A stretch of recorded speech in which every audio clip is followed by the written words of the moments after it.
Hello, welcome to another edition of the fifth quarter. I'm Mike Ciarochi, sports editor of Herald-Standard.com, joined as always by George von Benko, author of Memory Lane and WMBS radio personality. Pretty complete game this past Sunday, George. Steelers 35-7 drubbing of the Cincinnati Bengals. You know, what's amazing about it, too, is that's the first time all season long that the Bengals have been beaten by more than one score. Really? Yes. So that shows you how well they had been playing, and Pittsburgh just really manhandled them. Mm-hmm. You know, coaches are always going to look for something to complain about, and it's going to be hard for Mike Tomlin to find something, but he already found something. Okay. 2 for 10 on third down. Well, you know what? He was not happy with that. I noticed that they were 1 of 5 in the first half, I believe. I didn't look at the final numbers, but I'm pretty sure. I think it was 2 for 10. Yeah. 1 of 4 in the first half. Mm-hmm. But you know, the remedy for that, what's the special teams play? Well, outstanding. I mean, everything that you could possibly want from special teams play, they did. Mm-hmm. And I really think that drive that Cincinnati had early in the game, where a touchdown was taken away by penalty. Mm-hmm. And then a field goal was taken away by penalty, and then Cameron Hayward. I thought that set the tone for the rest of the game. That was pretty much the turning point in the game. And you know, it was kind of surprising to me how seemingly easy it was. I mean, not that the Bengals rolled over, quit playing or whatever, but you know, post-game quotes on the quote sheet from Marvin Lewis was a quote that, you know, this game was basically over in the second quarter, and everybody knew it. It was, and they really took it to him, and they went after Dalton. There were some changes, some subtle changes from the first meeting in the way they attacked the quarterback with the stunts and stuff that they did, and that freed James Harrison up for 3 sacks, but they had him on the run. They had him out of his comfort zone. Yeah, he only finished with 135 yards, I think, Andy Dalton. Right, right. You know, and I've made a note of that because I talked to a few of the players based on a comment that Coach Tomlin made after the game, was that they kind of disrupted the pocket. They didn't want to let him get comfortable in the pocket. Coach Tomlin said it doesn't always lead to sacks directly, but you just get him out of the comfort level, and you do that with the front. From talking to a lot of the linebackers, they said, well, that's the guys up front. It is. They'll get in there and disrupt the pocket and make them just a little bit uncomfortable. Well, I thought Kiesel and Ziggy Hood played very well. Yeah. Hayward, when he was in there. You know, the thing about it that surprised me, though, is normally Dalton is very good on the move out of the pocket. He's been very accurate. Wasn't so in this game. I think it's a little different when you're on the move and you have James Harrison on your tail as opposed to somebody else. Brett Kiesel was even asked, a little chided about it, that he could have had a safety if he had had a little more speed. He had Dalton running across the back of the end zone, couldn't get there. Couldn't get there in time, yeah. Dalton ended up unloading the ball. But you know, you just look at these defensive stat lines. James Harrison, not only 6 tackles with the 3 sacks for 24 yards, but he also had 3 tackles for loss and 3 quarterback hurries. That's a pretty complete game. He was pretty dominant. And I thought Lawrence Timmons had one of his better games. I agree with you. He did. He was all over it. Kept the running game from ever getting on track for Cincinnati. You know, Ferrier had his typical Ferrier game, 6 tackles, 1 quarterback hurry. You know, that was a pretty complete effort. It's hard to pick anyone on the defense who didn't play well. Well, if there's one downer, it's the fact that Lamar Woodley had to leave after the first quarter because he tweaked that hamstring. I think there's a little bit, I don't want to say controversy because I don't think it's that strong yet. Coach Tomlin after the game said he tweaked his hamstring.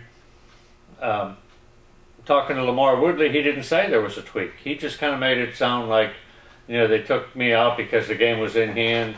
Well, he wasn't expecting to play the whole game. Yeah, he did say that, and this was an odd comment when I was reading, because I sent you a note package, and I was reading the things, and he said the hamstring got tired. Yes. Yeah. Well, does that mean it was bothering you, or? Well, no. I think what happens is, you know, with the hamstring injury, and we know they can be bulky. Coming back, you know, you're off for so long, and he even named how many days. He said how many days it was that he had missed. You know, you get some practice in, and you start working the hamstring that had been basically left idle for so long, and it's going to fatigue. It will. You know, it doesn't mean that it's a setback for him. I just think Tomlin wouldn't call it a setback today. No, in his news conference today, he had his news conference because of the Thursday game, and I caught it on the radio. He would not characterize it as a setback. No, I think they knew they had a game coming up Thursday. They want to keep Lawrence Timmons or Lamar Woodley available for the long haul. So they got him in, let him get a few plays in. And then got him out because the game was in hand. And they said with the short practice week, he's still in play, but they'll, take a look at that as they get ready for Thursday night. He did say that Arnaz Battle and I'm trying to remember the other guy, Carter, are going to be definitely out for the Cleveland game. Larry Foote, though, he indicated will be back for the Browns. How about which of the offensive linemen went down with an injury? Ramon Foster. Ramon Foster is, they're going to have to see. That's up in the air. He's got a sprained ankle. So, all in all, it was pretty, they're still in pretty good shape.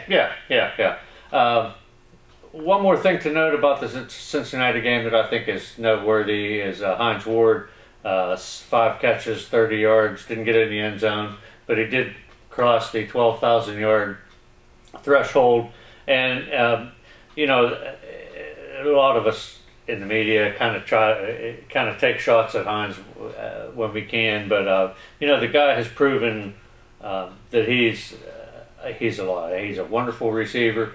The only two other receivers that went over 12,000 yards and had multiple Super Bowls. Jerry Rice and Art Monk. And they're both in the Hall of Fame.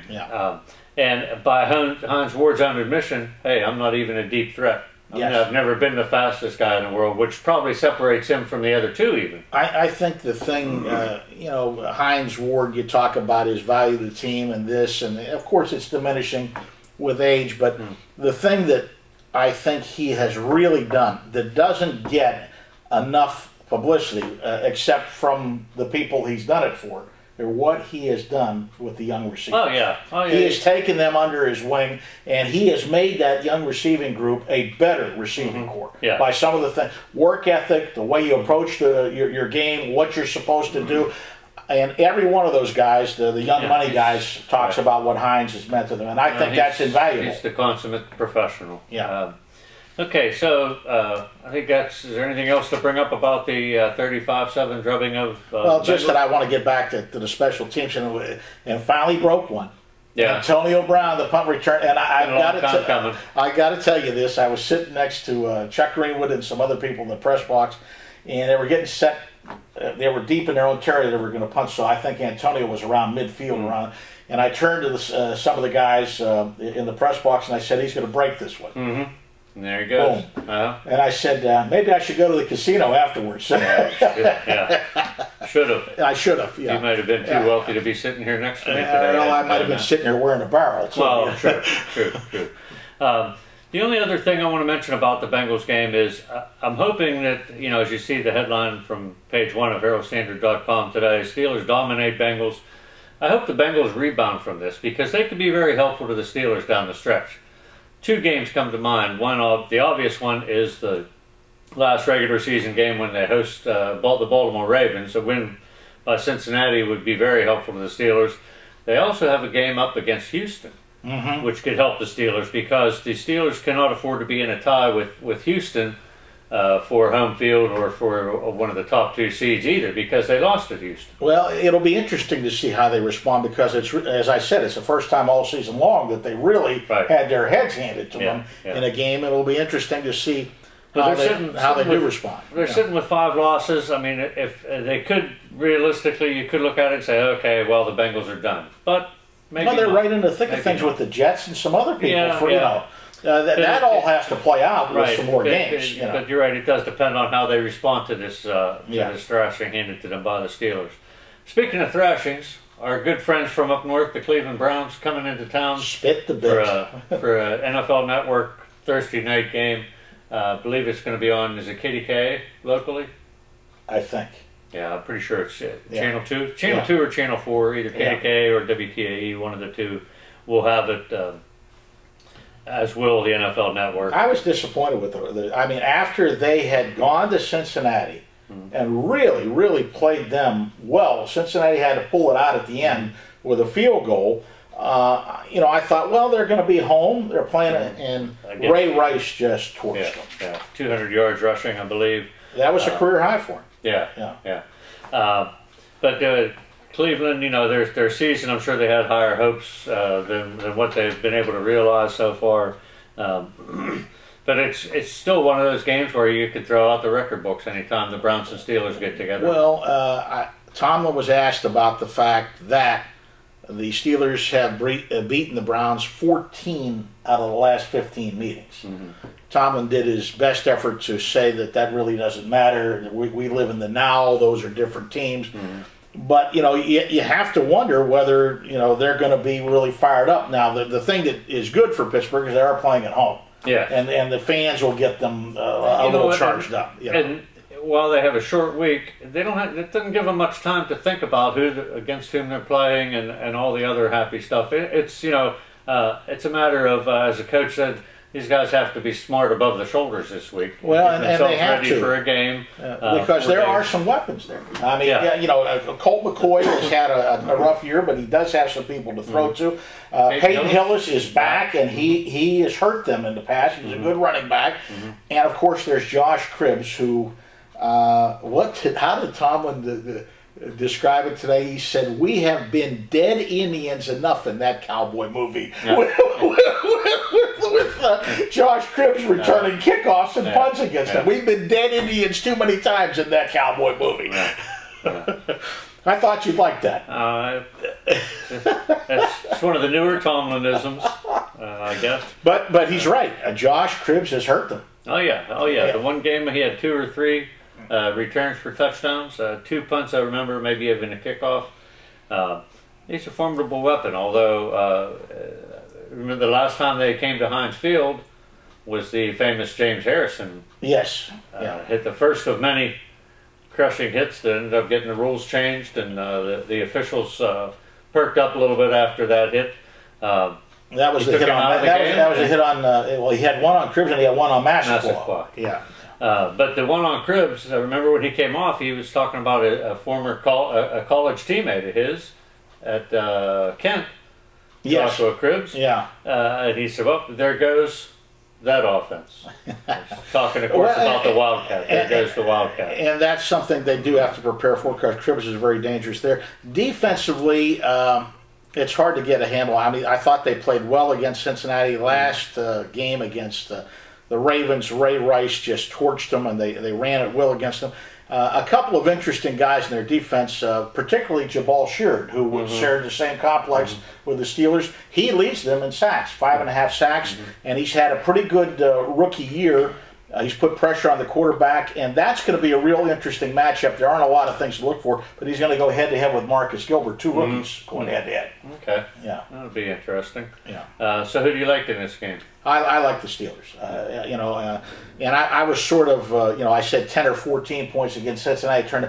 I really think that they're going to make another statement in this game. I just don't see Cleveland coming in here and having a real good outing. No, you know, it's December football. Anyone who read my column today knows that it was devoted pretty much to the fact that it must be December because of the way the Steelers are playing and not just simply beating opponents, they're dismantling them. You didn't use the Tomlinism, did you?